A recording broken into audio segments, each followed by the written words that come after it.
I've watched a few of your videos.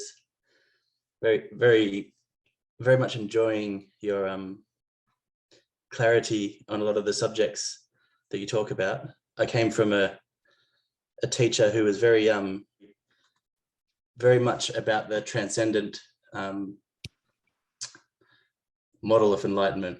You know, he says enlightenment itself is a transcendent state, it's a disassociated state.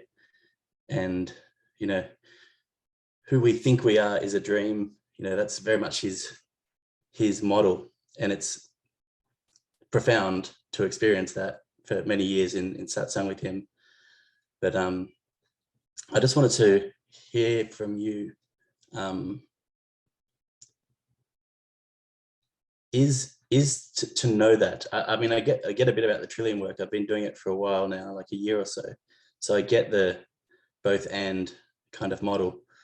But in your description of it, like how do you see knowing yourself as the emptiness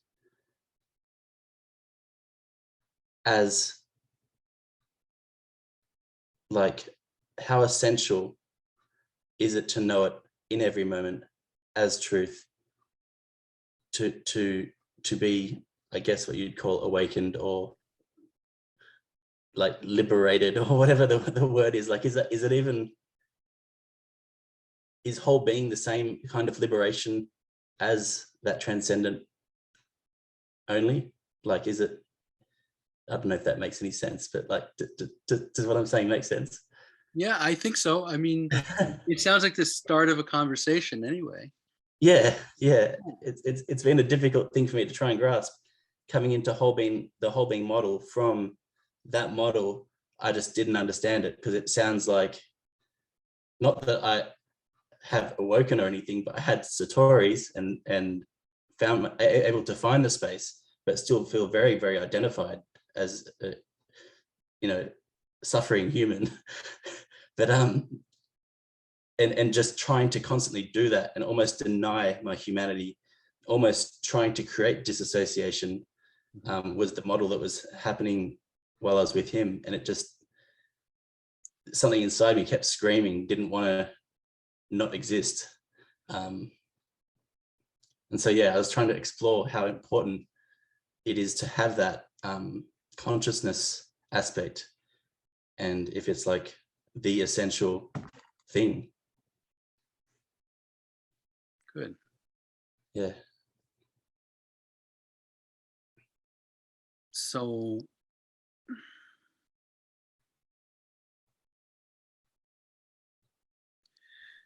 it is already the essential thing. It's already your nature.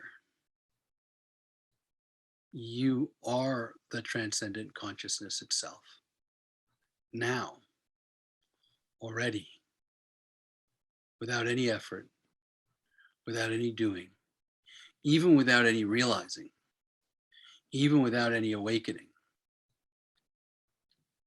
So if you ask about essential and essence, you are essentially consciousness itself.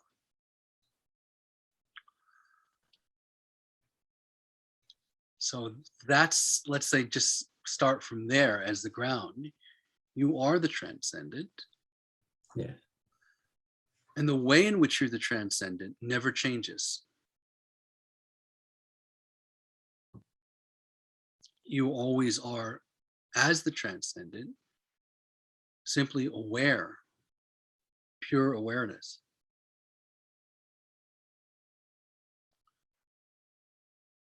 Trying to become pure awareness, or having a notion that because the nature of awareness is nature of pure awareness, or let's say the nature of pure awareness is frictionless and inherently non-fixated, not unattached. Having that as a notion that you have to become that or attain that leads to disassociative states. Now, I don't really have anything against disassociated states. Some people, when they say the words, they feel like they have to gargle after they say it. Like it's like, oh, the disassociated states. That's not me.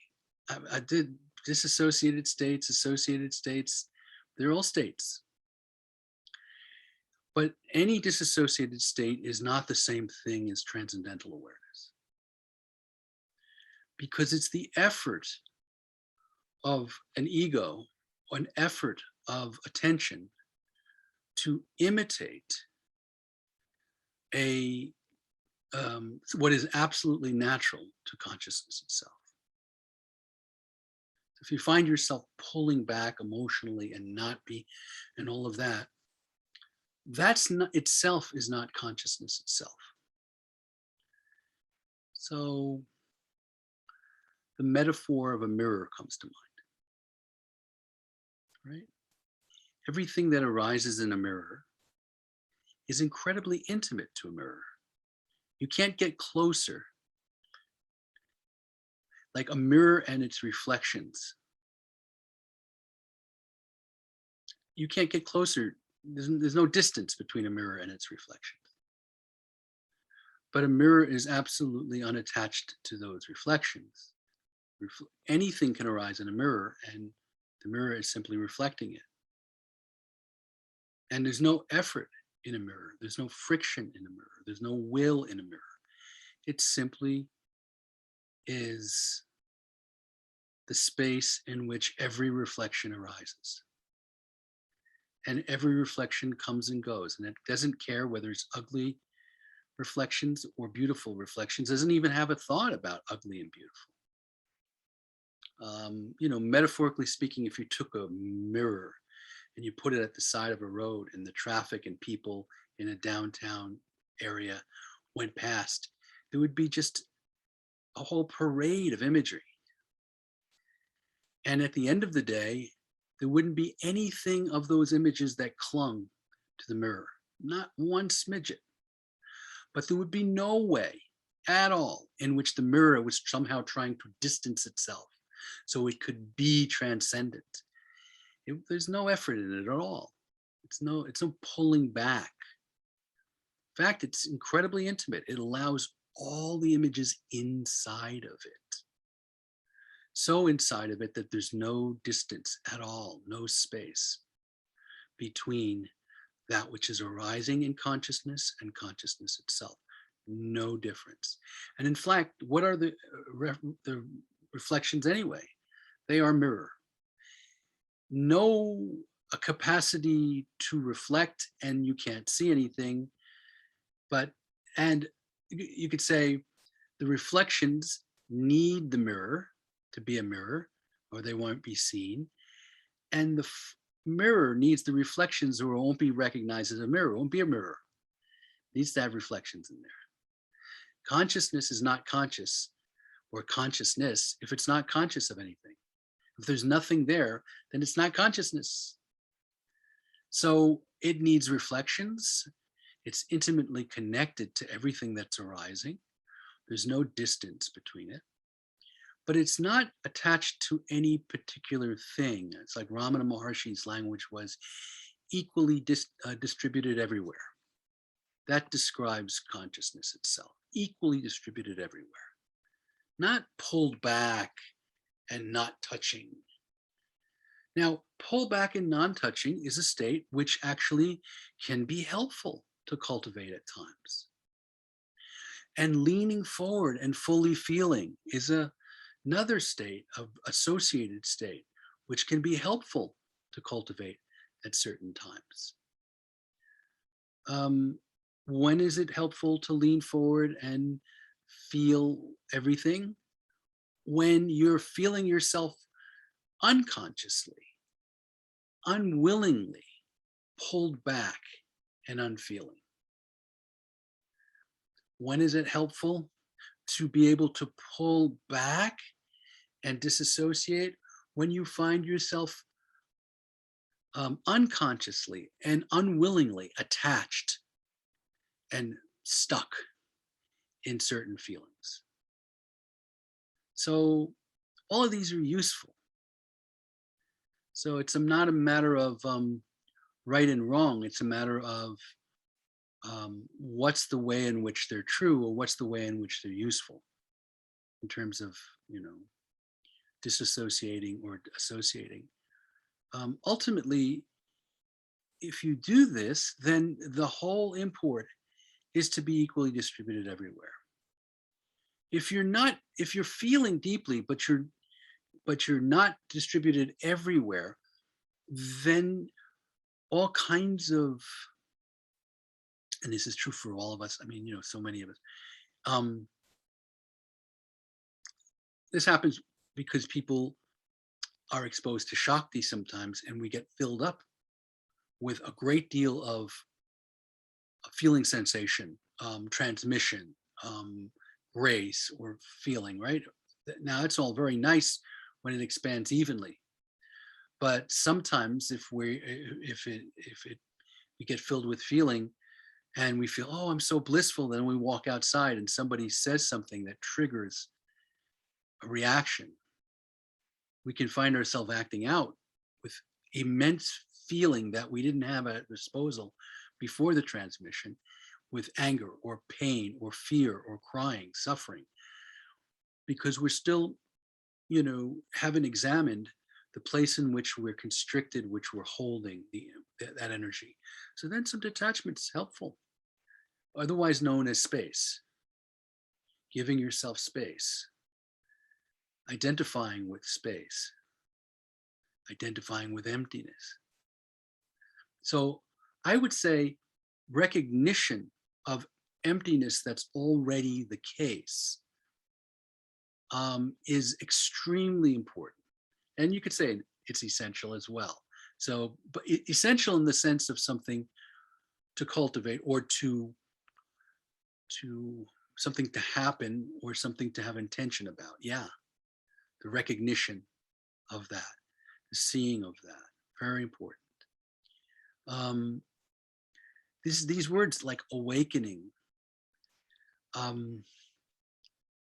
it depends on, like you've seen my videos, so I'm kind of notoriously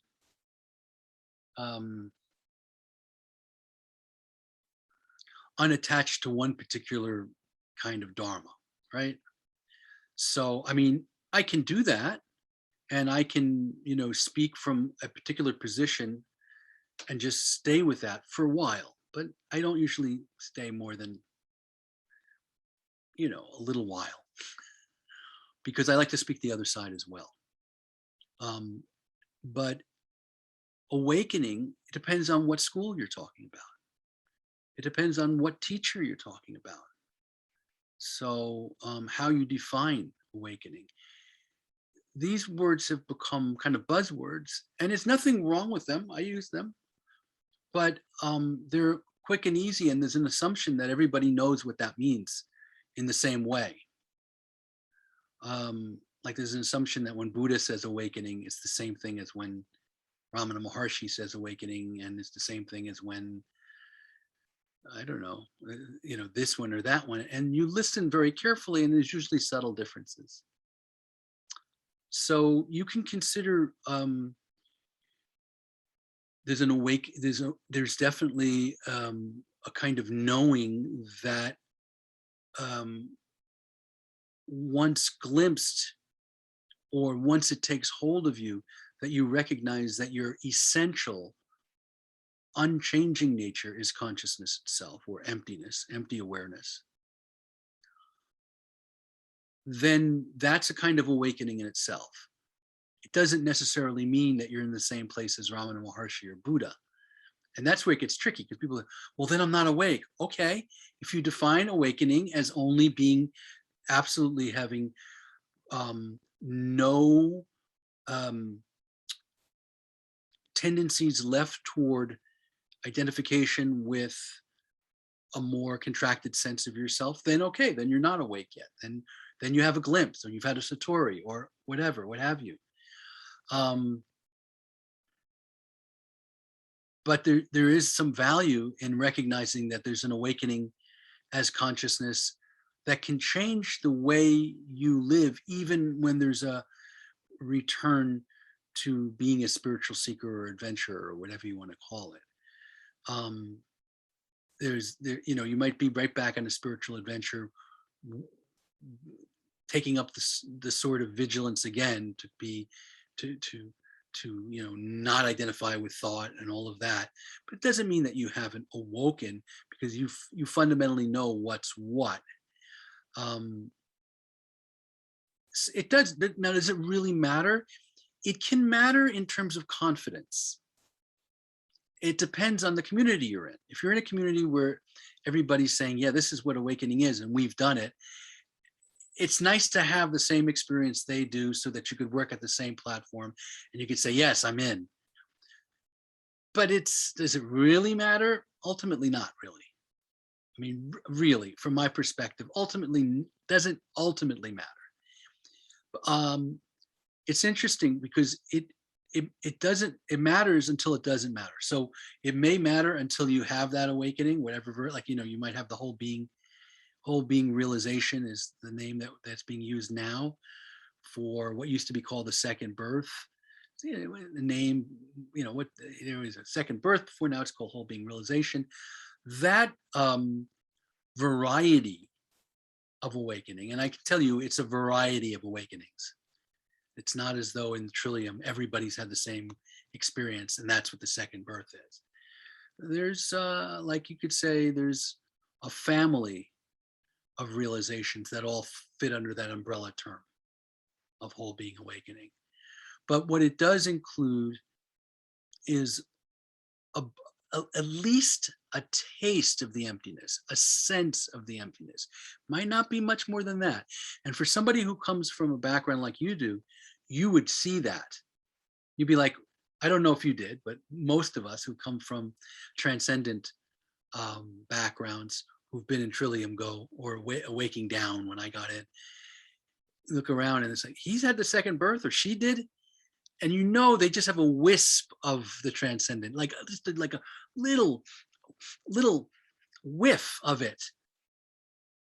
And they say, yes, I've realized consciousness and matter. You realize a little sliver of consciousness, and you also are deeply in the feeling, in the heart, and you feel it.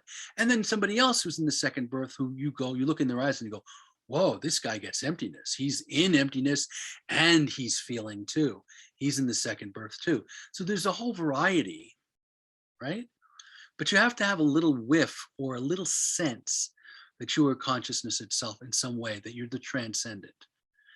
And really important is you have to have the feeling sense of being a human being embraced, that you feel somatically that you're here. And that can be more or less pronounced, but those basic pieces are there. That's the kind of thing that they're checking for, the kind of simultaneity of being both human and embracing your humanness and embracing the sense of your humanness, as well as recognizing that there's a way in which you were transcending all of that all the time, that you've always your consciousness itself. So ideally it has both of those pieces there for the Trillium version of awakening. But I mean, there's so many versions of awakening. It's good to move where it's good to move where you're pulled and follow your internal direction or guidance about what it is that you like to develop. And obviously a year in Trillium, this is of interest to you. So it's nice to have the second birth or all being realization. Is it the same as awakening to the transcendent? No. But it depends on what school you're talking about, right? Some people say you're not awake to the transcendent unless you're actually abiding there without any desire. Because desire takes you out of that. Like desire is exactly what, there's not that many people who are really free of desire. Does that make any sense, Pramal? Everything you said, it's made more than so much sense. It's you answered more than I could ask. It was really, really amazing. Yeah, it was kind of surreal. After watching so many videos, I kept thinking it was a video and thinking, holy shit, he's actually talking to me. So it was but that was amazing. Thank you. I don't feel like I have a follow-on question, but I just particularly loved the mirror analogy, just as a reference point to help connect back to what consciousness is, because it's so clearly doesn't interfere with what's there, Right. just like a mirror. So it's just an amazing analogy. Really loved it. And yeah, I mean, I'm still trying to, I've got a good handle on what's going on with Trillium, but just your way of explaining that, just I can just feel all the questions tend to soften inside. It's like the rules, that does it matter? Like it's all like, I can just feel myself, my mind wants things to matter and something to be of value. And it's like, not that it's not value, but just that sense of importance or necessity. I can just feel that inside me relax. It's like, oh, good. Yeah. So amazing answers, and thank you. You're so welcome. Yeah, just let yourself be at home. Relax where you are. Yeah, good. Very good. Nice to meet you, Premal. Nice to meet you too. Thank you.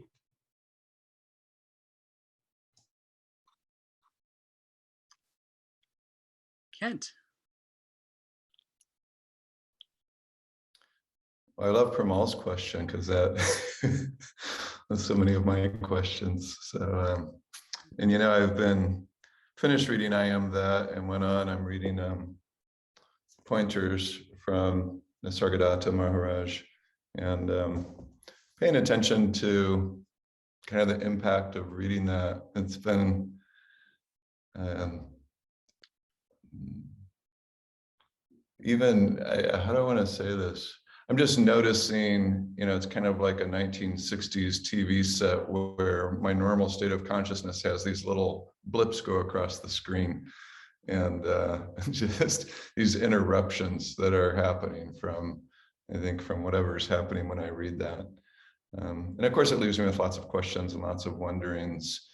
But in my experience of reading this, it's like his pointing is entirely to divine identity, transcendental divine identity. And so that was part of the question that's come up too, because it's almost, I'm aware that he's emphasizing, like his teaching comes in response to the people who are sitting in front of him. Yes. And to the rest of us who are reading it. But it, there is no, it doesn't seem like there's any kind of awakening to humanness that he is addressing.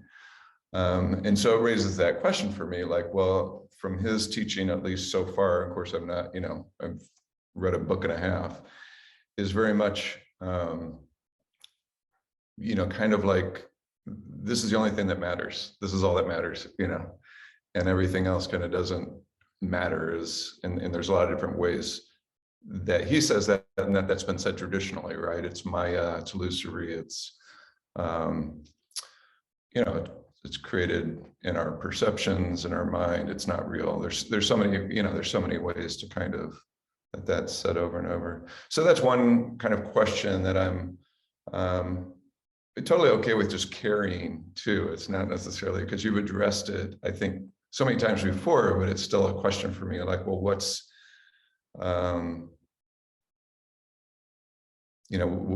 what is this other thing to pay attention to?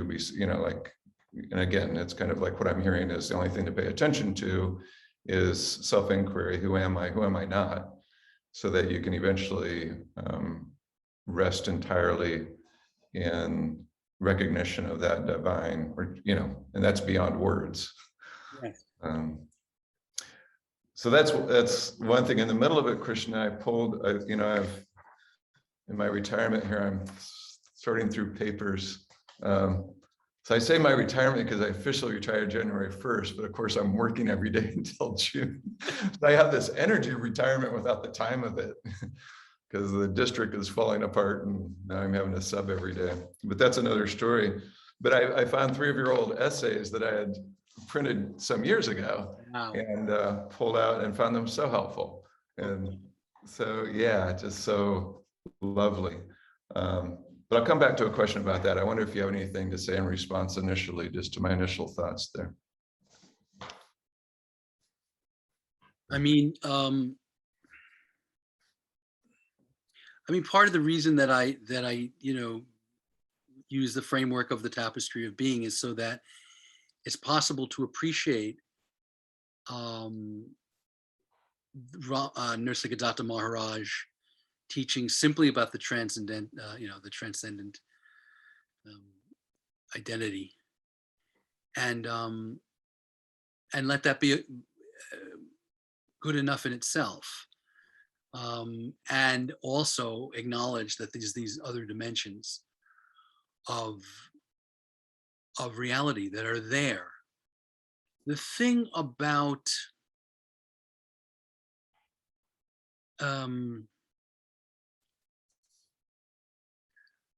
about teaching is, and you're a teacher, so you end up having to make choices, Mhm.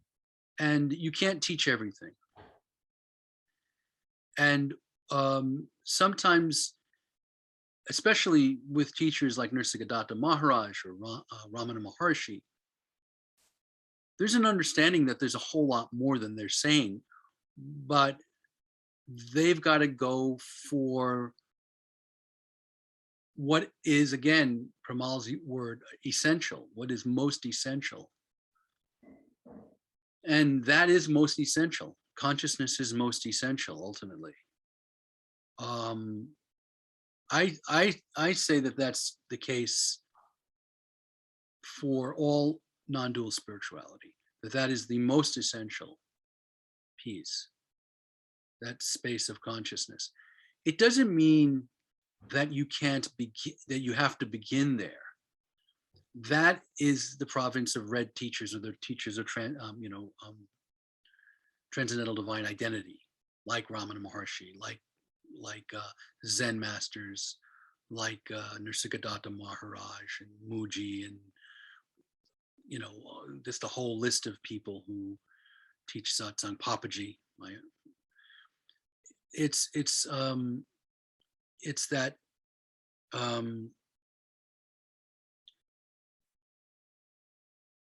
that is the beginning for them. In other words, that's where to start. That's what's most important. That's where to start. And so they're teaching non-duality from the top down, which is quite honestly is a new development. Right. It wasn't like that in the past. It's probably 100 years now. Right. They would.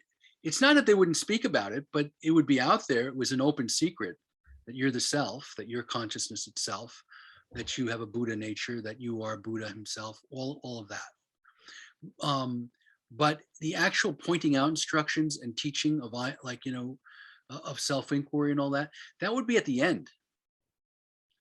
They would have you start with, a whole other things, and there's a whole hierarchy. And then at the end, okay, they point to that. So it's definitely possible. And those were non-dual teachers, but they would start out by having you do devotional practices, by having you do ethics, by having you do all kinds of things so that your behavior and your desires would be thinned out. And they would say things like it's a waste to point somebody directly to consciousness when they've got all these desires, because they're not going to be able to maintain the state. Not that it's really a state, but that's just a way of talking. They're not going to be able to abide as consciousness because they have so much desire. And they have so little ability to focus on what's essential. They can barely follow the direction. Then they get a sense of it, And then it's gone because their desires and the next shiny thing that comes along, they go over there.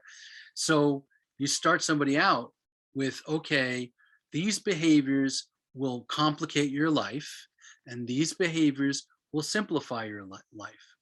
These attitudes will make life problematic. These attitudes will make life just unfold more naturally. Okay, now you got those down, you train in those for a few years. Okay, you need to focus your attention in some way. And so we got some behavior there. Now we want you to focus your attention. So pick a deity, any deity, and we want you to visualize them, and we want you to pray to him or her, and we want you to do some kind of puja at home or ritual so that your attention is focused. And whenever you need help in life, we want you to think of them. And whenever you want to go beyond your mind, we want you to think of them. So now you're focused, right? And now you develop these qualities of being able to sit quietly, your attention's not scattered all over. And then at the end of a long trek of that, then they do the pointing out instructions. Who is it that's aware of this deity? Who is it that's aware of ethics? Who is aware of right now? Who is it that's here now? And then, oh, there's no one here. Ah, very good. Now, there's not anything in you to want to go anywhere else. You know, this is a new development to start from the top and then deal with all the stuff that comes up because you can't maintain it. And there's all kinds of approaches from there about how to be with it. So, you know, yeah, I think I've said enough. There's really, like you said something at the beginning, like there's really not much, there's nothing to say about it, really. You're not missing anything. I'll say that. I'll say it like that. You're not missing anything. I think there's a notion that, oh, you know, if I do this, I'll miss out on the human. All right, well, then do the human as much as you want as you do that. I mean, you don't have to limit yourself. But I do think that what they are saying is true. It's just that, like I had an interview with this guy, Alex Howard, with Conscious 2, this organization or this studio about, I don't know, 5 years ago, 6 years ago. And he said something, you know, he gave some language to what I was just saying. He said, yes, the masters are living in an integrated place. They're living integrally. But they have to speak certain ways in order to teach and to give what they're giving. They can't give the whole thing, but it's coming from them, which is they're integrated. And I think that's true. I mean, a good example of this is like Ramana Maharshi. Like he wakes up when he's 17. Now, if according to Advaita teaching, that should be it. He was 17. He realized that he was the self, that he was not the ego. He doesn't need anything. And he woke up, I think, in either his uncle's house or his parents' house. There was no reason for him to leave or go anywhere or do anything. And what happens is he hears his uncle talking, and his uncle's talking about this place, Arunachala. And he has this burning fire in his heart to be in Arunachala. At first, he thought it was a heavenly dimension. And then he realized it's a place. And the people say it's the mountain there, Arunachala Hill, is an incarnation of Shiva, of God. So, you know, his mother had given him some money for school books. And he takes half of the money, he leaves the other half there, and he writes a note saying, I've gone to be with my father. And he uses that half of the money to buy a train ticket to go to Arunachala.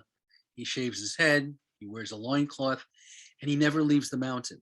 And he writes love poetry to the mountain, stuff about praising the mountain. And the mountain is his guru. Now, according to Advaita Vedanta, like, you know, transcendental divine identity teachings,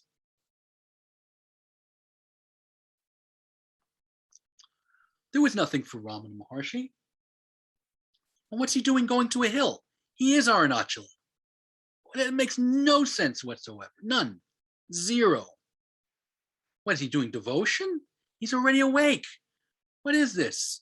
He's got no desires. Why is he doing devotion? And his heart is pulled to the mountain. What is all this stuff? This is all dualistic. He's not abiding in emptiness. I mean, if he had one of the neo satsang Advaita teachers, you know, kind of like me or my friends, they'd be like, well, now, you know, some of them would be like, well, you're too attached, and you know, who is aware of this heart that wants to go to Arunachala? You know, where's Arunachala? There is no Arunachala. You're here. Every place is Arunachala. No, but see, he got on a train. He went there. He sat there. He did something. So it wasn't just illusion in the sense of, well, it's illusion, so I'm not gonna follow that thought about Arunachala. Why would I do that? I'm already free. No, it was like that thought was important. That feeling was important. That pull was important. He followed it. So he was a devotee. Papaji was a devotee of Krishna, and very, very much in the bhakti marga, bhakti way. Prior to meeting Ramana Maharshi. And when he first met Ramana Maharshi, he was not impressed. I mean, most people, they read the little blurb where he went there and saw his master and fell at his feet. That's not what happened at first. He was like, I don't know, you know, I'm not impressed with this guy. He's talking about being God. I want to experience God. I don't want to be God. This is what Papaji is frame of mind. And one of the things that shifted it for him is he liked being at the ashram. He was there already. And some Krishna bhaktas, some Krishna devotees came to see Ramana Maharshi, unrelated to Papaji. Papaji just happened to be there. And they presented a picture, a piece of artwork of Krishna to Ramana Maharshi. And Papaji saw the look in his face and the tear coming out, and he went, he's a secret devotee. He loves Krishna. He knew. It was like, it's like, and he said, one devotee can see another devotee. So that's part of what made Ramana trustable to him. And then eventually he had a much deeper meeting with Ramana. We recognized, oh yes, this is the experience that I had as a child of being emptiness. And so he recognized, so that was, you could say, another awakening, more or less, something like that, a shift. But it was based in something that would be, from an orthodox intellectual point of view, that's illusion. How can illusion affect awakening? You know, he wasn't doing inquiry. He was seeing somebody being devoted, and it moved his heart. And then after Ramana's awakening, when he should be free of all of that, he is pulled in his heart to be there. So this whole thing about illusion, it doesn't mean exactly what it sounds like. It's a way of speaking to emphasize the way in which it's illusion. There's a way in which it's also to be honored. And there's a way in which it's to be not touched.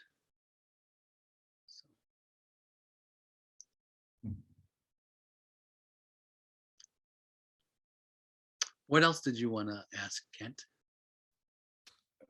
I don't know. That was quite a bit. Thank you.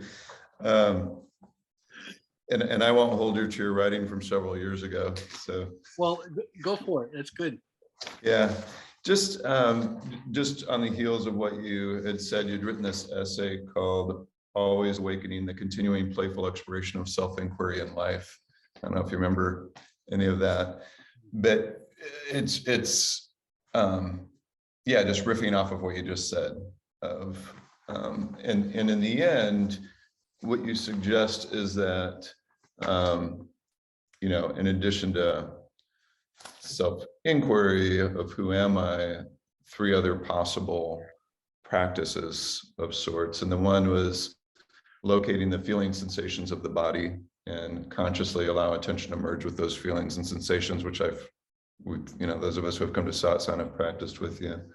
The second one was locating feeling sensations of your emotions. So kind of body and then emotional body. And then the third one was very consciously locate the feeling presence of the passing thought of this moment. Can you elaborate a little bit on all three of those? I don't remember any of this, but this is good. Passing feeling of thought. You want me to read it? It's just a paragraph. Yeah, sure.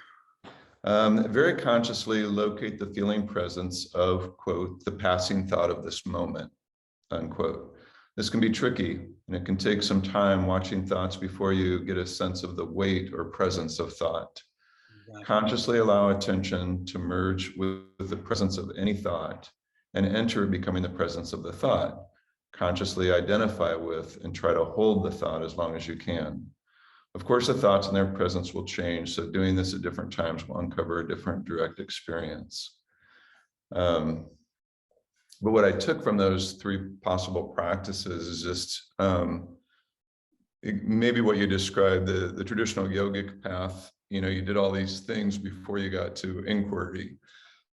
And as you pointed out, this has kind of been flipped on its head.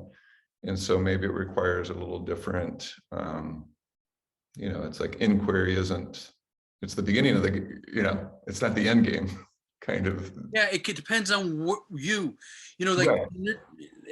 and yes, I mean, Namakai Norbu Rinpoche, who was a Dzogchen master who was in 21st century or 20th century and passed on, I don't know, within the last few years. He was unique because his lineage, particular Dzogchen lineage, came from lamas that were something like mountain lamas. It was like a lineage that was not from the monasteries. And so it was a rare occurrence of a lineage that taught direct pointing out first in historically. Mm-hmm. And but the context was Tibet, where everybody else was teaching Dzogchen in the monasteries by doing all the prerequisites first, learning sutra, and then even the lower tantras, you're doing nundro, which is like preliminary practices, and then lower tantras and higher tantras, and then you learn Dzogchen or you learn Mahamudra, depending on the lineage. But that kind of hierarchical thing, what it ended up meaning is that all throughout Tibet, there were schools of that had teachings and also techniques at every stage of development, you could say, or if you talk about it in terms of development, a developmental model. And he said, yeah, that whole system is very much like the American public school education or Western public school, where you don't go to third grade until you've completed second grade. And he said, and that's very good for large groups of people. He said, however, we all know there are students that enter in and really shouldn't even be in second grade. They should be in fourth grade. And they have to end up going in. And why? If you had a tutor and you only had a teacher that, you're let's say you're wealthy and you could afford, your father could afford to actually hire your particular teacher just for you. They could start you on any subject anywhere, depending on where you already are. So what Namakai Norbu said is, when you do direct introduction in the Dzogchen lineage that he was from, you get it introduced, and then the person has it, but then they have to pay attention. He said, there's more responsibility on you this way. You have to pay attention to what it is that distracts you. And then if you pay attention to what it is that distracts you, you can go down to the smorgasbord, the whole table of all the different techniques that are in the lower vehicles. And you work using those to remedy what it is that you're lacking. So where you get caught. So if there's techniques to transform sexual attraction and you're constantly just thinking about sex, then you go to those are lower teachings, but you learn those. And now you're fine. Now you're just your emptiness, or there's fear. You're always afraid. And you say, oh, well, there's these techniques. There's a certain breathing technique and a way to feel into the fear and do this and unpack it. And then now you've transcended fear. And now, boom, you're in emptiness without that, rather than having to be a fearless person before it's pointed out. So those three things that I mentioned in there, like being consciously identifying with the sensations of the body, consciously identifying with emotions, and then consciously identifying with thought. Those are three things that are usually distractions from the, from the Advaitic point of view, or from the direct pointing out point of view, or the emptiness thing. Identification with the body is like, well, that's part of the trap. Identification with your feelings, so that's your emotions, that's another trap. And identification with thought, oh, third trap, right?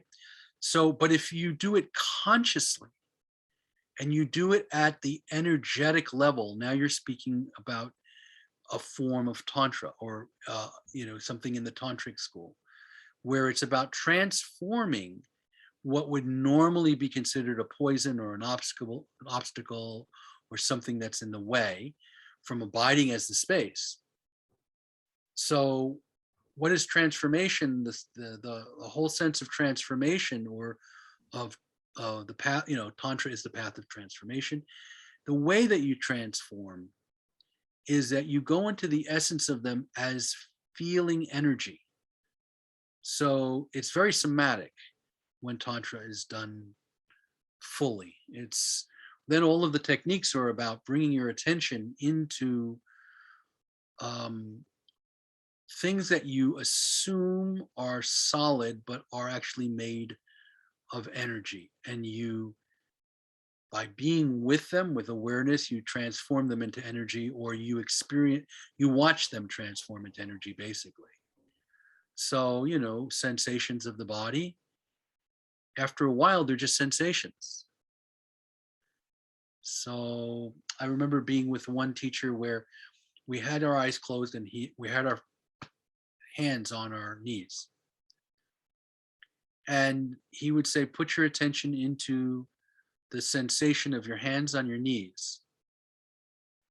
And now forget about hands and knees and just have your attention absorbed into the sensations. And notice how the sensations expand and contract, and how they're connected to the larger field. And so now you don't actually feel the body, because it's the idea of the body superimposed on fluctuations of energy fields that keep them like, those are the sensations of my legs. But if you don't have those ideas and you sit down and just bring awareness to them, all of a sudden it's fields. And then they do, in Tibet, they like to do things like, now visualize yourself with an entirely strange, weird body, like a deity that has 7 heads and fire coming out of it and all that. Now, if you're visualizing yourself that way and you're doing that practice, the usual thought about your legs and your arms, that's not there. You're visualizing something else. So the feeling sense of what you are expands and becomes something else. Emotion, same thing.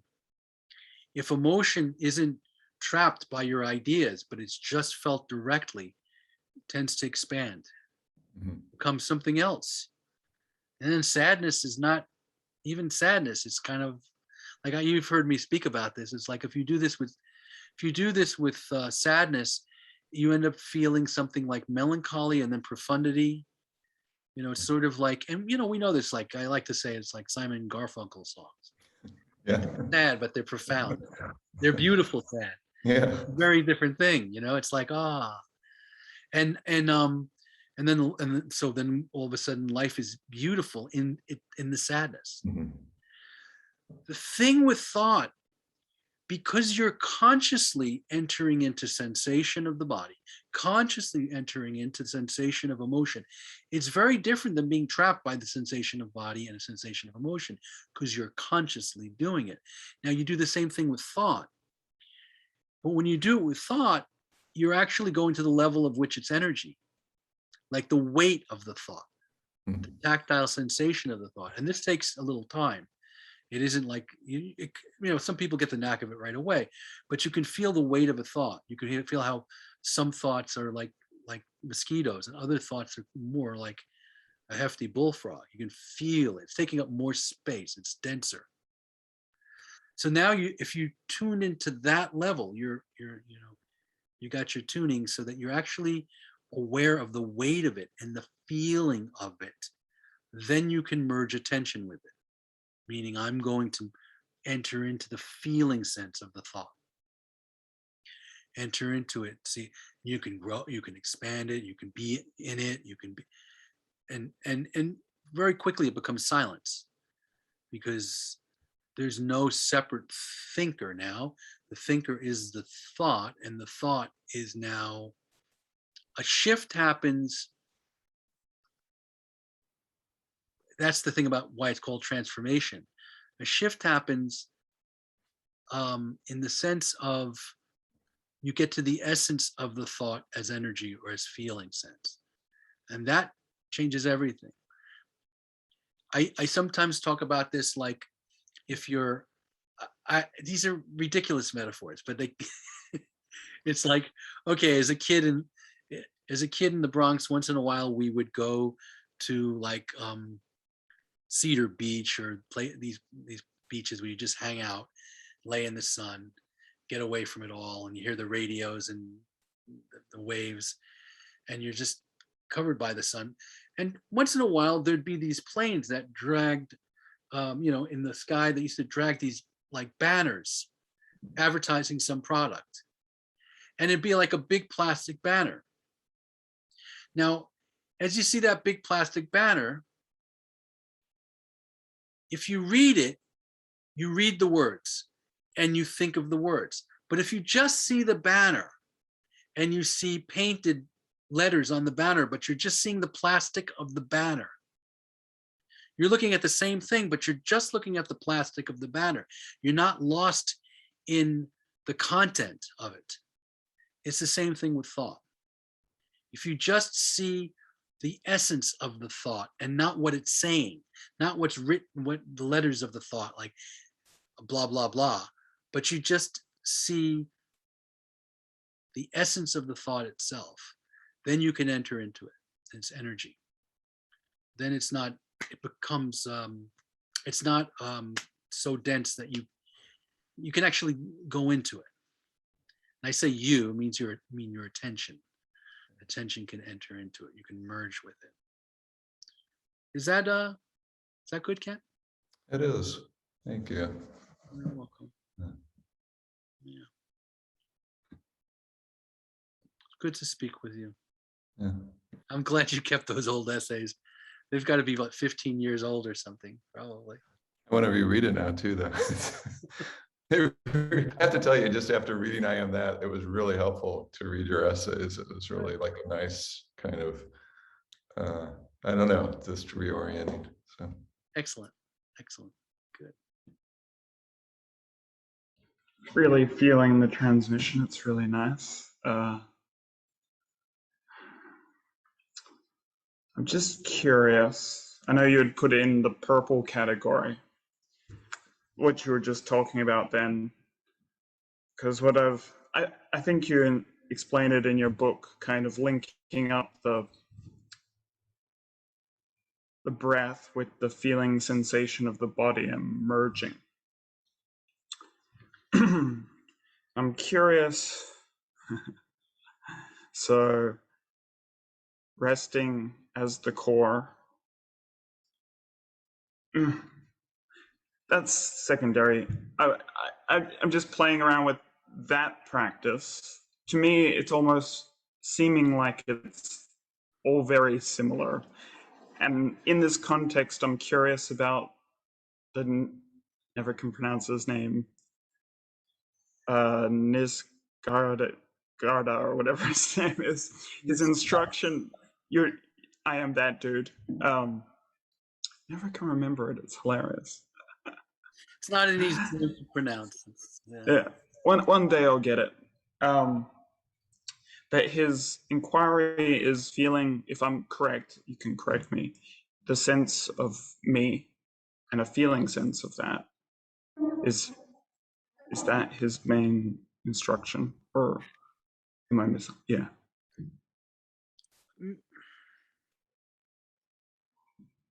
Maybe that might be a good way to say it. Okay. So how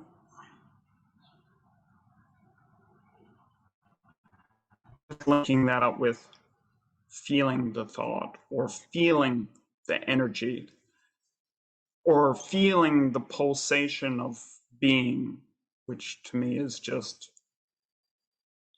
the body has a vibration to it without movement. Is that, it's all sounding very similar to me. Yeah, well, what the whole purple, or the energetic presence identity dimension is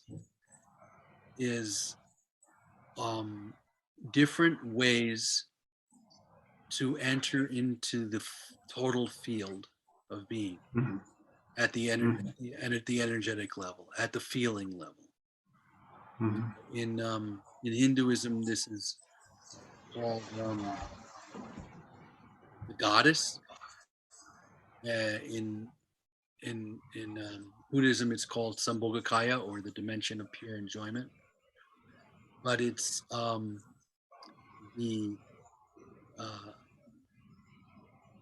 way in the way in which all is vibration, or all is feeling, or all is energy.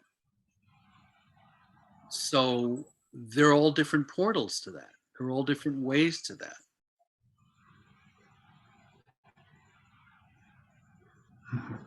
You know, they're all. Is that? You know.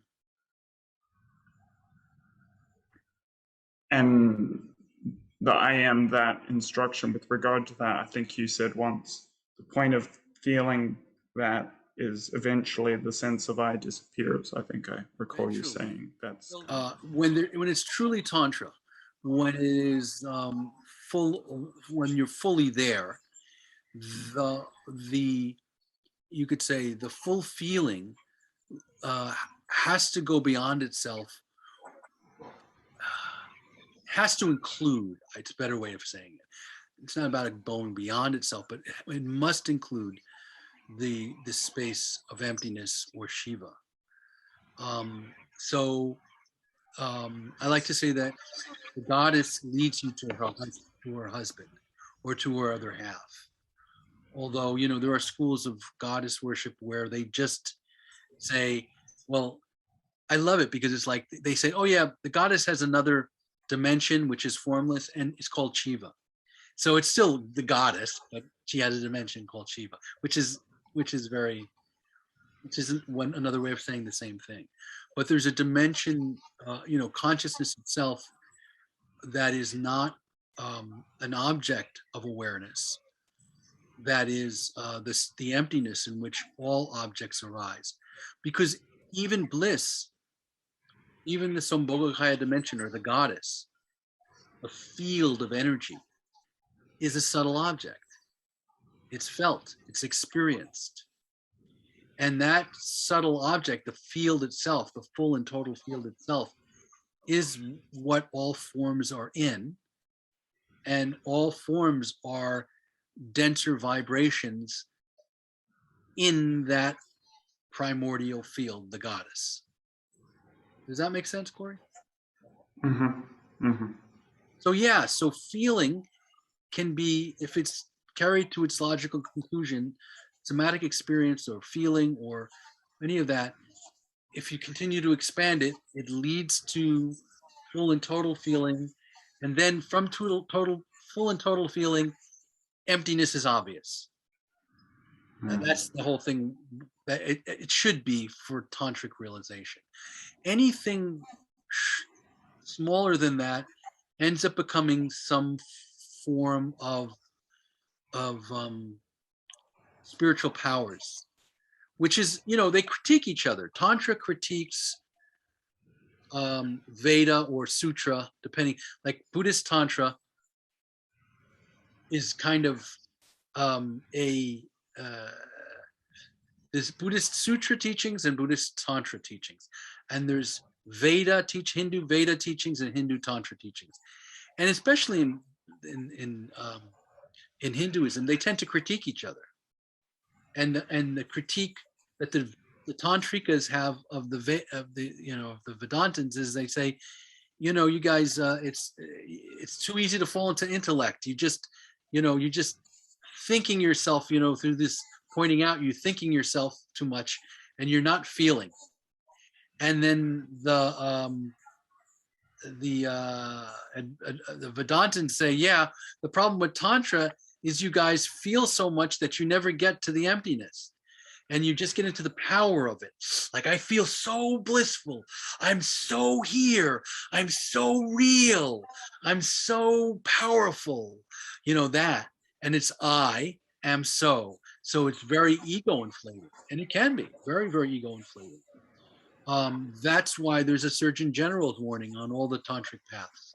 They always say, don't do Tantra unless you have a master, unless you have this and that, because they're like, you're playing with fire. It's very easy for the ego to get inflated when you have loads of transmission coming from you, and you feel very powerful and on fire, because people will respond to that, and you feel like you can do no wrong.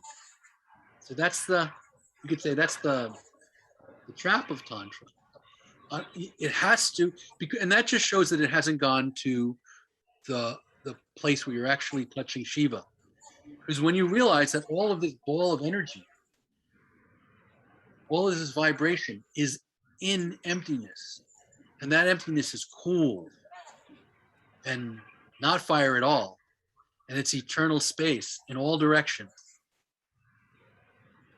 then you've reached the pinnacle of Tantra, where it's truly Tantra and it's not dual. Otherwise, it's a subtle form of dualism. You have power. You have radiance. It's always like that. The other extreme is, Vedanta, where it's just like, there is no you, there is no I, but everything that's arising is just illusion. So it doesn't mean anything. It's just nothing. That's an overstatement of a true teaching about the nature of illusion. It's like, there's a way in which it's illusion, because it's a way in which it's actually the manifestation and expression of consciousness itself. So that has to be honored. Because it's sometimes if you listen to Advaita Vedanta teachers, sometimes it sounds like they're saying, don't pay attention to what you're actually experiencing. Don't pay attention to any of that. It's none of it's real. So don't pay attention to as if you could just go away and it's gone. And it's ridiculous. I mean, you can do that and ignore everything that's going on, but it's still going to go on. And, you got to ask, what is it? What is that thing? Oh, it's just Maya. It's just illusion. What do you mean? What? It's all different colors and feelings and all. What is it?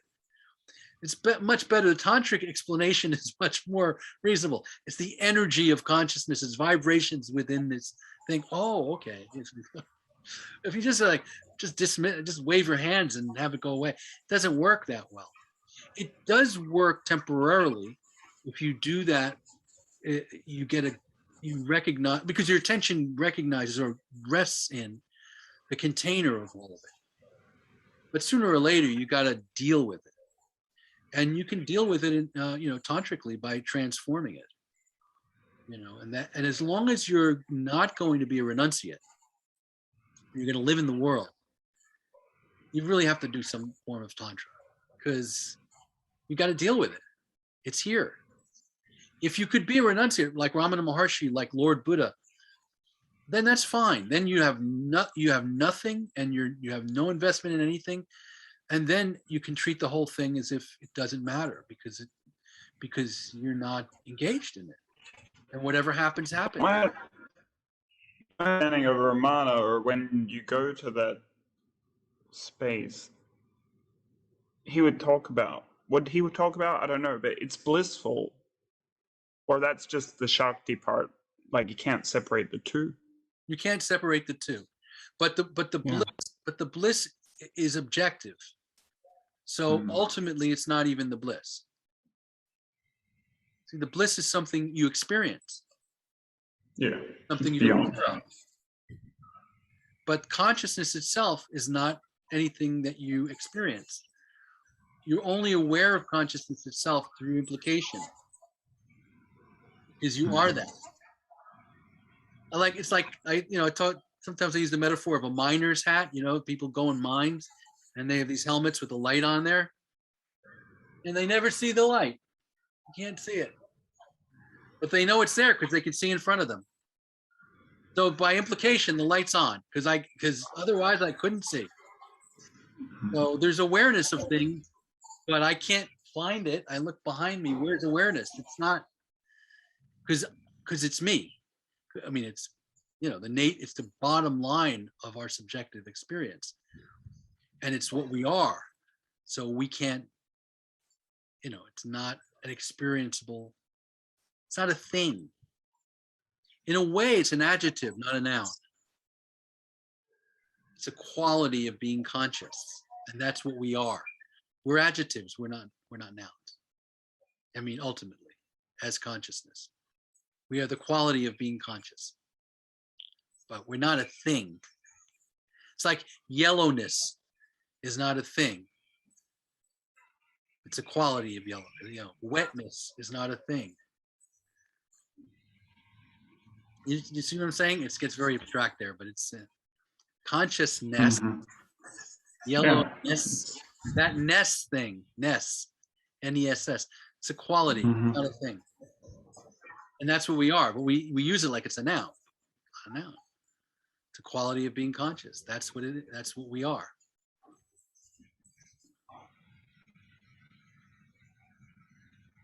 And like Prama's teacher, the way they would get you to, and you've actually given this instruction in different circumstances, but to feel the back of the head.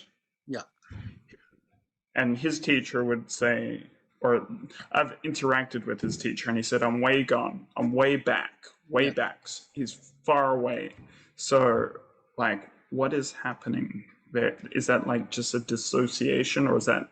I don't know in his case, but that kind of language can either be disassociation, or my language is not that I'm way back, but rather, I used to say, just open up the back of your head. Just open up the back of your head. You're everything that's back there. Because if you're way back, that's like disassociated, because there's a you that's back there somewhere. But if you open the back of your head, you're just all of that back there. All of it. The whole space. I like to say, feel the back of your head, because then you're aware that you're behind your head. Aware of it. It's that thing of, consciousness is, people talk about consciousness being in the body, but it's more useful to see that the body is in consciousness. Or to recognize the body's in you. You're not in the body. Not that you're not in the body, you're also in the body. But the body is you're like one of those little plastic deep sea divers that's in the fish tank. So but that's the body. You're the water, and the body is in you, in the water. And or one of those little castles. There's water in the castle, yes, but the castle's in the water. So there's consciousness in the body, but the body's in consciousness. That's why there's consciousness in the body, because the body's in consciousness.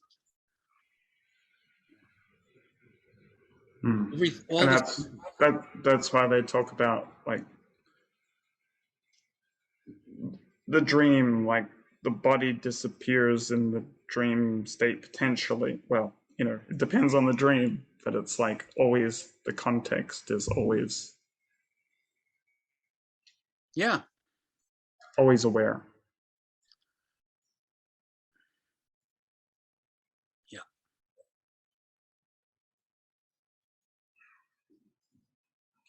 Thank you, Corey. Thank you. Well, welcome. Is there anything you'd like to ask, or any questions or comments, or just if you could just unmute. Okay, I was going to say there's so much I've got to ask or say, or so much, but I've actually had problem expressing it, so it's probably not going to make sense what I'm going to say, but I think you can make sense out of it. I come from a very different, can you hear me? Yes. Yes. So a lot of the languaging that you're using is quite foreign to me. It was part of my life when I was younger. The last 20 years have been more on a scientific quantum physics type of thing. What you just said about the body is in consciousness and consciousness is in the body, it's actually where science is today in how they understand matter. And so my question, my most fundamental question is how, for me, Trillium, what led me to Trillium was the fact that by exploring more in a context of a community, different teachers, different philosophical background or spiritual background, I could actually embody that multidimensionality that we now understand from a scientific perspective. So my question is, how do you, as a teacher, merge the two? So all these traditional spiritual yogi pathway and the huge advance that now we've done in science to understand what is that field, what is spirit, what is soul, what is mind, who are we, and how could this be where globally we are awakening at this point to realize that we are, you know, the saying, we are spiritual being living in a physical body. Right. So how do we live it? Like, if the purpose of the body and my physical body is for my higher self or soul or mind or spirit to experience three-dimensional reality, then is it the right thing that actually should experience instead of denying it? Should I be more contribute? Oh my gosh, it's so hard to explain. No, you're doing very well. You keep going. Yeah, You're fine. Yes. So for instance, what is fascinating me more, well, you also mentioned something about the emptiness out of which all arise.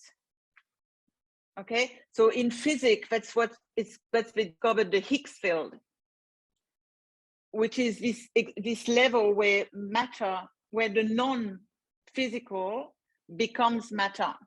So I think we're all talking about the same thing. But how do we merge it? How do we embody it? Okay, so I'm not a scientist, so I don't. Yes, me neither. So, me neither. Okay, but I obviously you understand science probably better than I do, right? So I'll say this: my way of approach with this, yeah, is that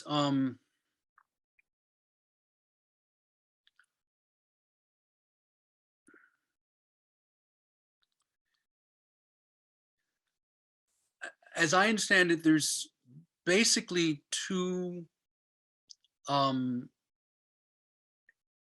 entirely complete ways of and again, just like you're saying it, I'm not getting the words exactly right, so we'll both yeah. But two entirely complete in themselves dimensions or perspectives of seeing. Yes. One and you know, one has to use words. And so I think other people have said these same things using different terms, Yes. but they're using their own terms. I tend to use the words subjective and objective for these two different perspectives, two ways of seeing. And from my perspective, the objective view or the objective perspective is the scientific perspective. Where science is describing things from the objective perspective. Mm-hmm. And spirituality is describing things from the subjective perspective.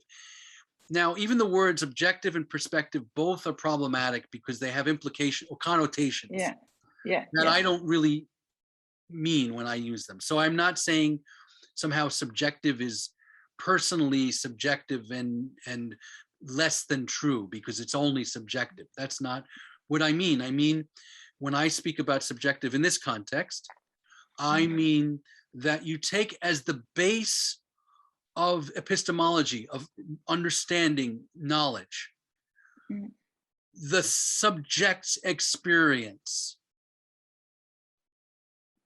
For instance, from the subjective perspective, I was never born. I was never born.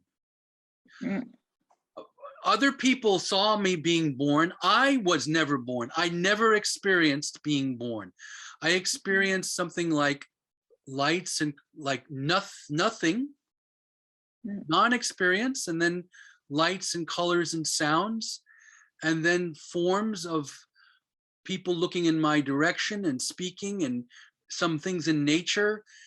Things came online until at some point I recognized a person talking to me and giving me a name and describing what things were, a monologue going on, telling me, you know, this is your breakfast and, you know, you have to go do this and that. And I internalized that and became a person. One thing after the other came online. And I imagine that from the subjective perspective, that's how my death will happen. I just, right, fall away, especially if it's not a sudden death. And then nothing. Came out of nothing, exist, go back into nothing. Okay? From the objective point of view, it's what is objective? Objective is from many viewers seeing and describing. So my mother sees me, the doctor sees me being born, there's photographs taken, it's written down. This is explained to me later. I learn about who I am objectively by listening to others. And they are describing the field of life as it is shared, you could say intersubjectively in some way, but it's shared by other people and they're describing it. And that has to be proven. Any claims made at the objective level in the scientific realm, it's proven by other objective people, objectively proving it, right? So from my perspective, these are, you know, to use a metaphor, they're very much like two eyes. You don't ask really how you make one eye out of two eyes. You don't make one eye out of two eyes.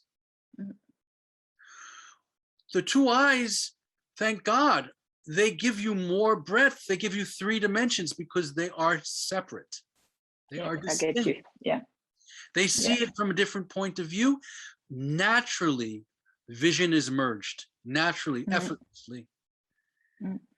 And so we always weave in and out of objective and subjective reality anyway. We just don't really, we're not cognizant. See, from an objective point of view, love is chemistry, period. Evolutionary biology tells you why everything that is important to you is really not important for the reasons that you think it's important. It's very important for much other reasons, objectively speaking. And that is true, absolutely true. But it reduces, only the objective will reduce life to meaninglessness. Absolutely no meaning. No meaning at all. But it's really important. That's not the I that's supposed to give meaning. The other I is all meaning. My life is entirely meaningful. Everything that's happening is happening to me. Everything I see is happening to me. The smell of the flower, it only exists for me. Everything, the music, everything is happening for me. I'm the one that it's all happening to. This very subjective, and this is all happening in consciousness. Yeah. Here. It's very beautiful, very meaningful. And prayer and worship make perfect sense. Poetry makes sense. Music makes sense from there because it's just beauty. It's just profundity. The other one, not so much. The other one, this is a planet in the middle of lots of dead matter. And this life evolved out of dead matter. You know, it's just like rocks, and there's a lot of space out there. You really can't do much out there. It's just a lot of, seems like a big waste of just planet after planet of big rocks and stuff. And we were lucky enough on this little bottle cap for a little thing to evolve for a little while, and then it falls apart. That's true. And we need that. It's very humbling and it's very real. And it's really true at some level. So I don't know the answer to that. I just hold these as two. I do feel that science is really in an objective way, not a subjective way. It's mirroring a lot of the mystical language and experiences. It just is. Yeah. But it's because from, what you, it's because coming now from, they're showing that this matter is no longer dead, is actually living. That's it. And but it's showing it objectively. It's showing it because it makes sense objectively, and it's like this, not because someone closed their eyes and experienced it. Although in reality, that also happens. We know this. We know this with Einstein. Even Einstein would have an imagination, a reverie, and go and then he would work it out. And this is reality. Is we're always using both eyes. True. No, that's great. Thank you. My pleasure. It makes the mind it's rocket like me. That's it keeps me awake, all these things. Like it's like to realize that this is it. Like we all one. Like this is all part of a whole huge living system. And sometimes if I go more onto the traditional journey, I've got the feeling that I'm going to dissociate more instead of feeling myself as being merged with everything that's around me. So I thought that. So I thought for me that awakening can take a new dimension if we start to integrate all the new things that's happening from the objective field into the subjective. And then globally, when we awaken to the higher reality, a bit like as a metaphor. It could very well be. I mean, the thing is this, honestly. From the subjective position, which is really where what I tend to emphasize, because it's just what I'm drawn to, and I bow to the scientists who's were pulled to develop that and to explore there. But it's not where I go. But the thing is this: from the subjective perspective, I think it's helpful to remember from the subjective perspective, it doesn't matter whether the planet survives. It doesn't matter. It doesn't matter if we have a horrible war and things. Put it this way, of course, everything that happens matters in the moment, but the way to one's, you could say, success spiritually, and I know that's a terrible way of putting it, has nothing to do with the outcome of the planet, because one can be a sage after the apocalypse, or one can die as a wise woman in the midst of a horrible war. And many times in the past, it's happened that way. So it may be that the bringing in of deeper subjectivity, and there's plenty of stuff at so many levels, really, scientists who are interested in shamanism and medicine plants. Yes. And so being directly exposed, it's like you only so much objective stuff you can do with other people. You have to take it once yourself, and then it's no longer just objective. So there's all kinds of mixing and merging happening quite naturally. It may save the planet and it may not. And even objectively, it just means it'll be, you know, another planet, another couple of billion years for something else to evolve. I mean, and we might have just, this might have been the purpose. This is the purpose. The purpose was to get to this point and to evolve to this point. And now we're at the closing chapter and the end of the story. And okay, another book will be written later. That's right. Right? I mean, it's like, I know. We can go on like this forever. That's right. But one thing's for sure, if there's a way for us to survive, it seems that our evolutionary biology is telling us that we will do what we can to try to survive. If we can figure out a way to do it, we will. So there's definitely intention there. Even as we're self-destructive too. It's definitely an urge to do something. And this way could come from those higher. It can very well. We have no idea, really. That's the truth. That's right. That's right. No. It could go either way. I just don't necessarily like to say that that's how it's going to be.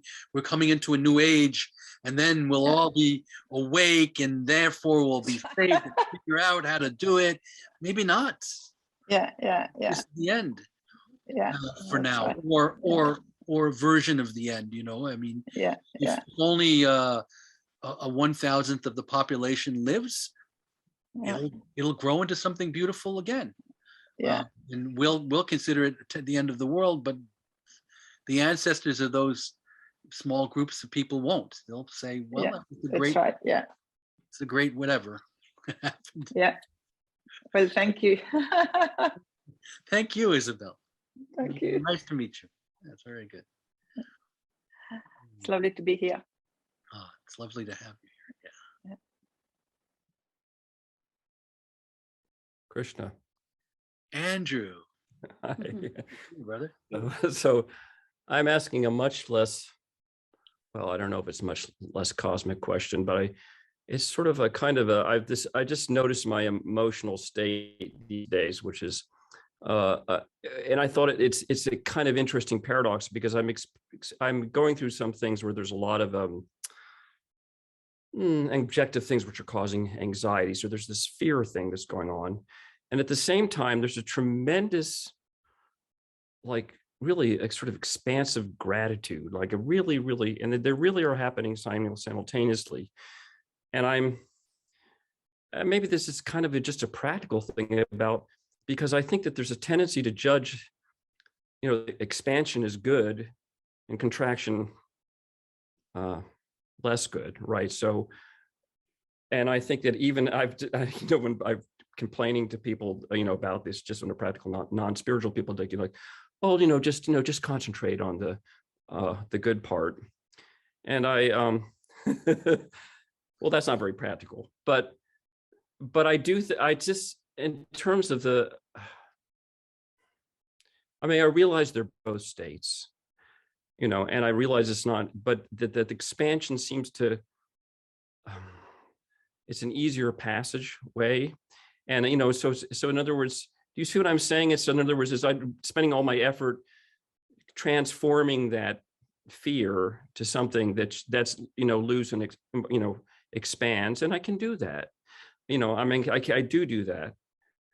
But it's something about this, you know, I think I may be making this too complicated or not. You know, I don't really know. It's, you know, I'm not explaining the paradox precisely, but it's there's something in me that's just trying to find this, you know, way of being.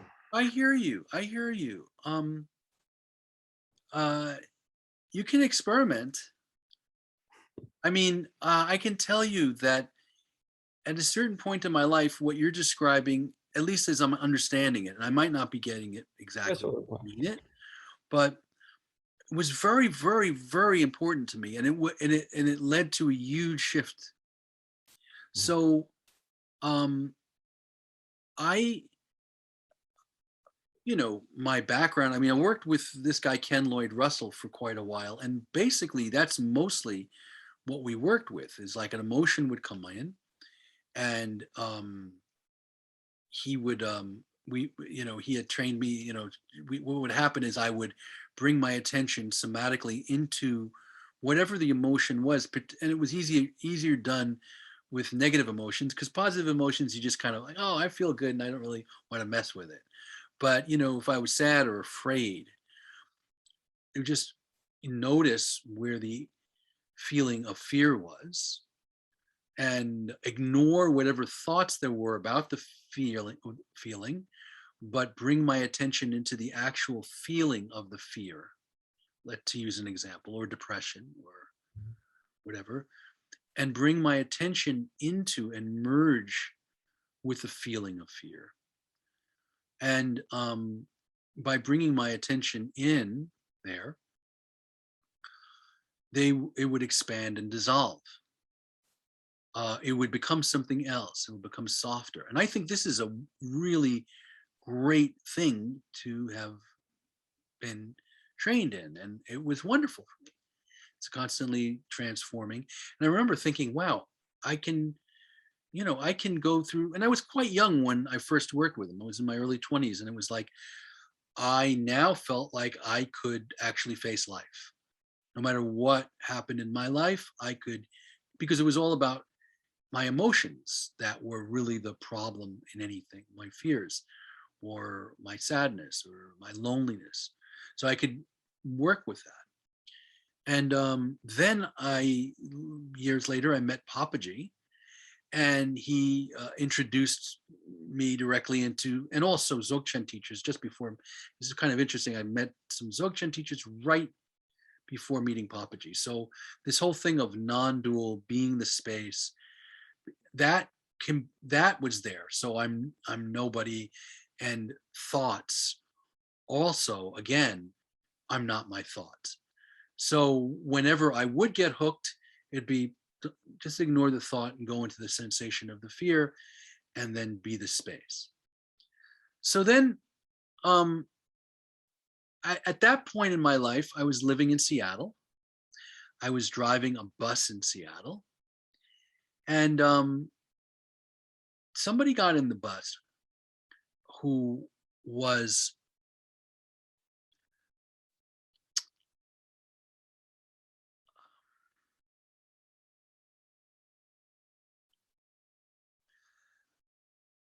he was damaged in some way.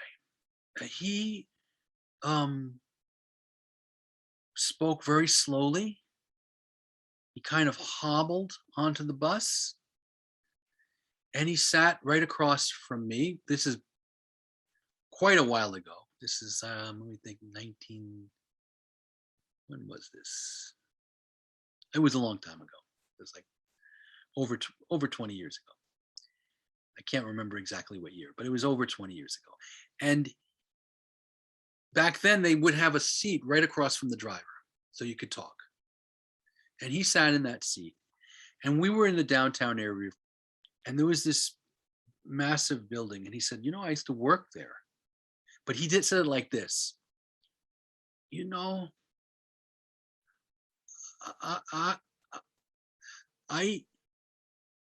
used to work there.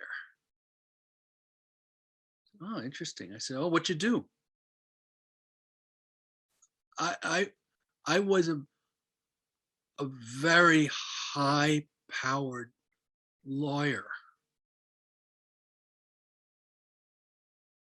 I said, oh, what happened?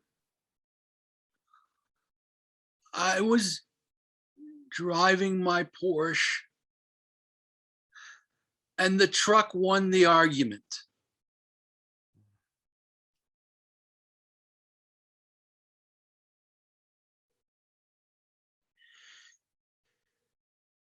And something happened to me where I said, you know what? That's real. I got off the bus. I said, thank you, take care. And it was my break time. And I sat there and went, I don't want to make that go away. Because I had feelings about it. And I went, that's real. I want to feel that. That person is real. That actually happened to them. I can walk off of this bus trip, hit my head on the sidewalk, and be him. I want to know, I want to feel that. So I did a reverse practice that night. I thought about my own mortality and all of my fears about my own mortality and how dangerous life is. When those thoughts came up and I started just naturally going, ignore the thought and go to the feeling, I went, no, bring the thought back and feel the feeling.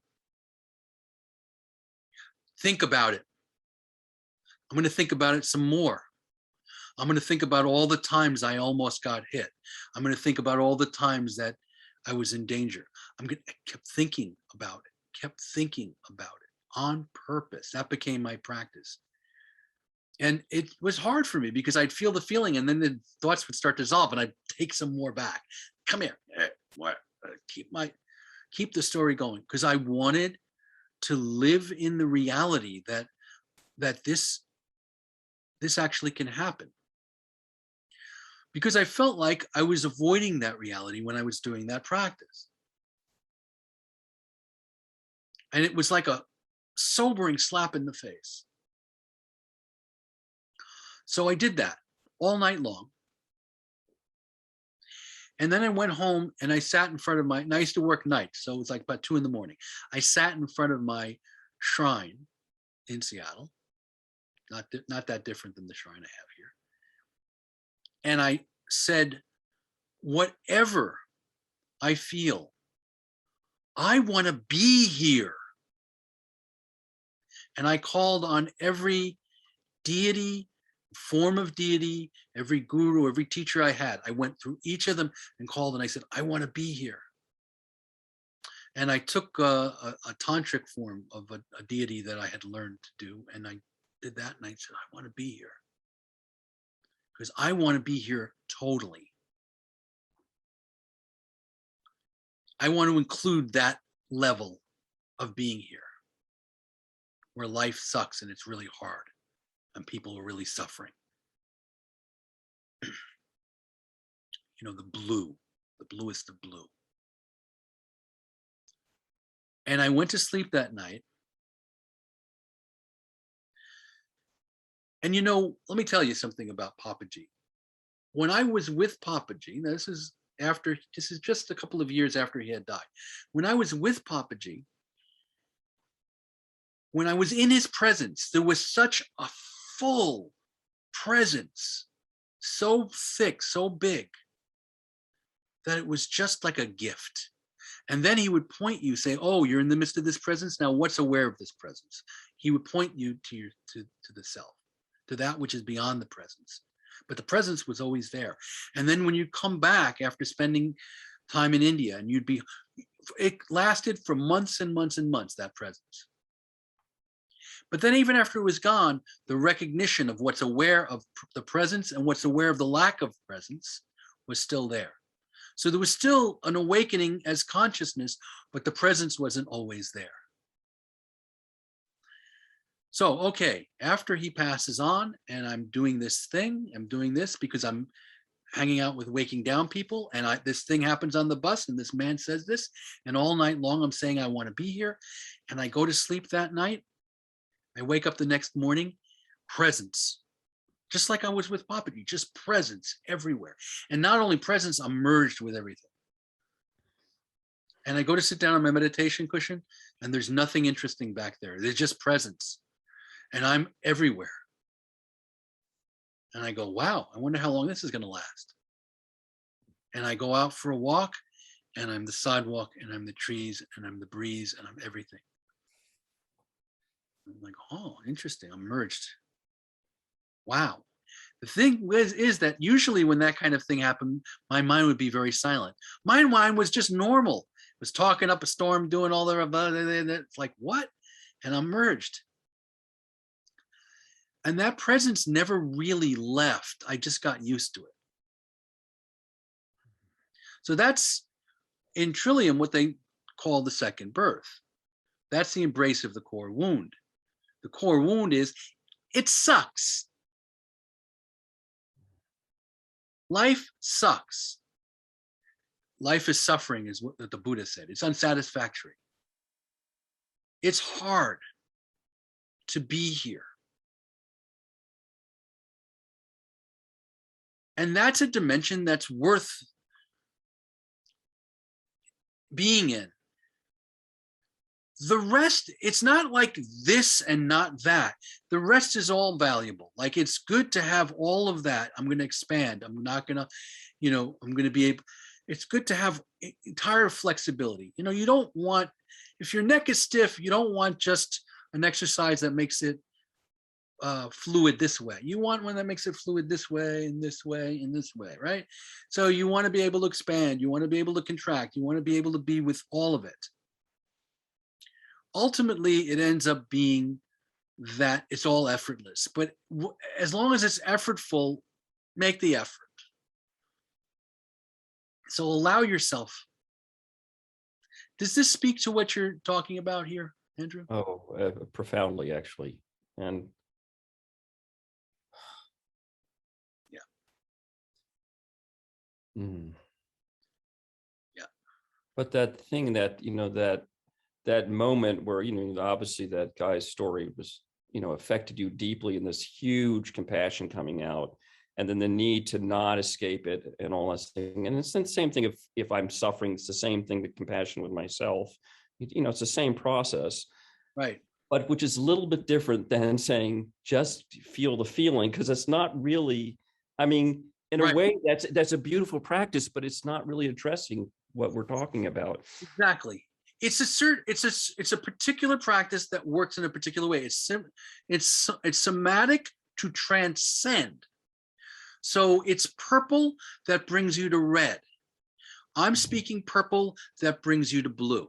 You see? So purple can go either direction. So what I'm saying is, purple, for those who don't know my little code, purple is your energetic presence identity. So your energy.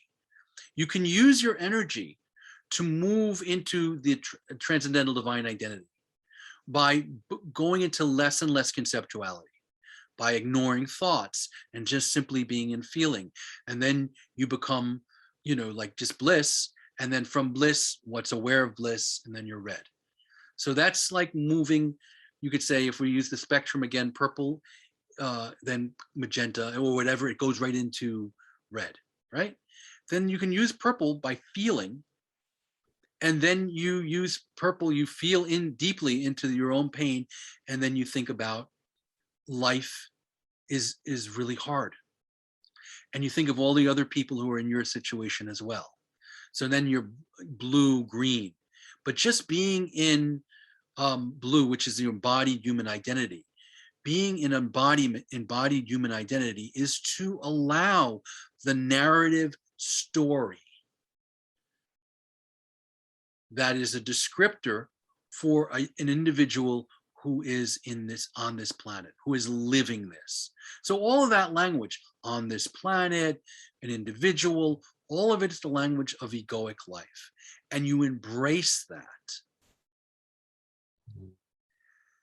To embrace it is to allow yourself to feel the suffering of existence, your own suffering.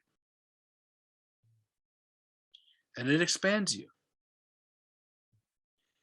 I'll say this is the interesting thing. You cannot fully be embodied human identity. You can't fully go blue unless you have some degree of transcendental divine identity, because it's just too much, which is what the whole problem for the planet is, and which is actually what Isabel was kind of touching on, is that people, if they're not exposed to the transcendent, then it's too much.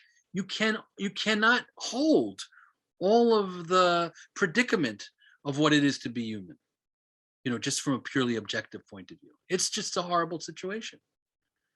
It really is. I mean, you could objectively stand apart from it and go, okay, let's be scientific about it. But if you're a scientist and then you go home and you have a wife and children and global warming happens, you can't be that objective about it either, because you know what's going to happen to them and it's going to be upsetting. And it should be. This is where the humanities come in. This is where, you know, the heart and what it is to be a person is important. This is, you know, this is the stuff of drama, art.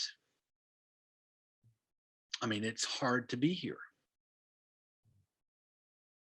And there's plenty of beautiful works of literature that try to talk about that. And they, more often than not, they end up getting to the place where there's a need for the transcendent in some form or the other. So, yeah, I hear you, Andrew. Yeah. It doesn't address it using it to transcend, using feeling, even negative, you know, sad feeling, in order to transcend and expand, as which is Tantra is actually. It's not the same as, now, don't get me wrong, every Tantrika is not just doing that. See, that's the problem with any of this language. It's just like Nisargadatta Maharaj, you know, or what I was talking about before with Ramana Maharshi also being a devotee. Every, you know, it's just the paths and how they're spoken and framed. It doesn't mean that every tantric master was, you know, simply using all feeling to transcend and wasn't also being sympathetic with people at the most human level. Many were also doing that. So it's not like they're not mutually exclusive. But yeah, those teachings don't address that. They're really all about liberation. You know, all of the tantric teachings are about liberation, liberation from illusion. We're not talking about liberation when we're talking about embodiment. We're talking about incarnation. You know, Christian metaphor is more useful. We're talking about, yes, I know the transcendent, and I'm going to come down and die on the cross so that I could be in fellowship with my other human beings. And if there's any other way to take on their suffering, I'll do that too, because that's what it is to be a real mensch. That's what it is to be a real human being. That's what it is to be compassionate. The bodhisattva stuff is there too. But there's so much emptiness with the bodhisattva stuff that it gets lost sometimes. You know, the language of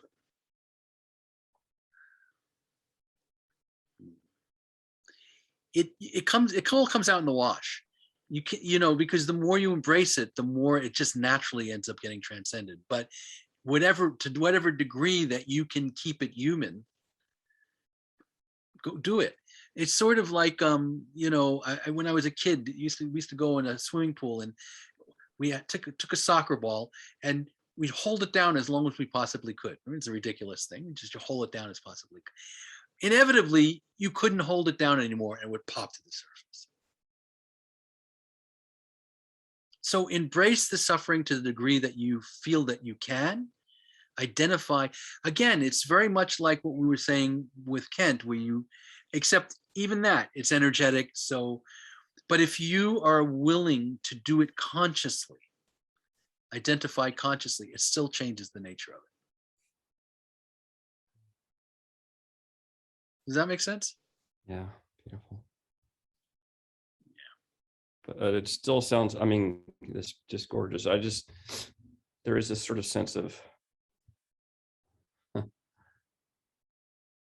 well, on one level, it feels like multitasking, but on the other level, you know, it's all going the same way. I don't know. You're burning the candle at both ends. Well, you don't have to multitask. You just do what you're drawn to do in any given moment. You don't, you know, you're under no obligation to be transcendent when you really want to just be eminent. When you really just want to be human, be just human. At some point, you'll go, okay, good. Now my mind is racing. I need some quiet. And then just be quiet.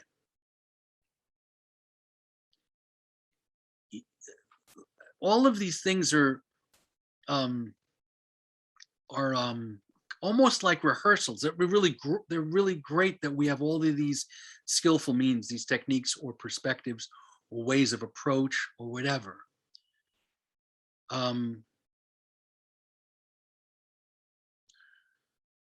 But in the end, more and more, it just becomes spontaneous. It's just about fluid motion.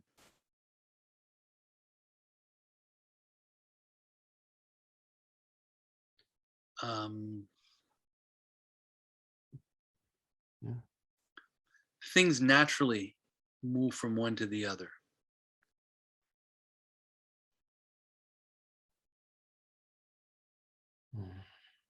Yeah, that hits home for me. Good. Good. I mean, we really ultimately want to get to the point where we're not doing a bunch of techniques, we're just living.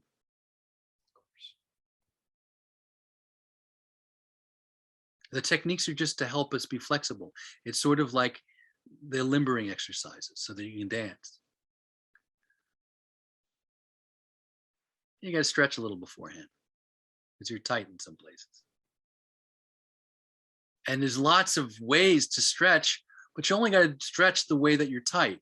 You know, it's like you don't have to do, if you're already limber a certain way, you don't have to do those. So you don't have to multitask. You just find, oh, well, I'm a little tight here.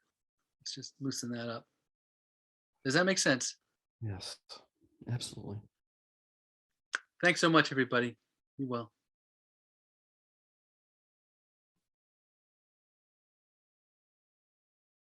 I hope you put this whole one up. It's spectacular. Oh, Thank you. okay, good. All right, thank you.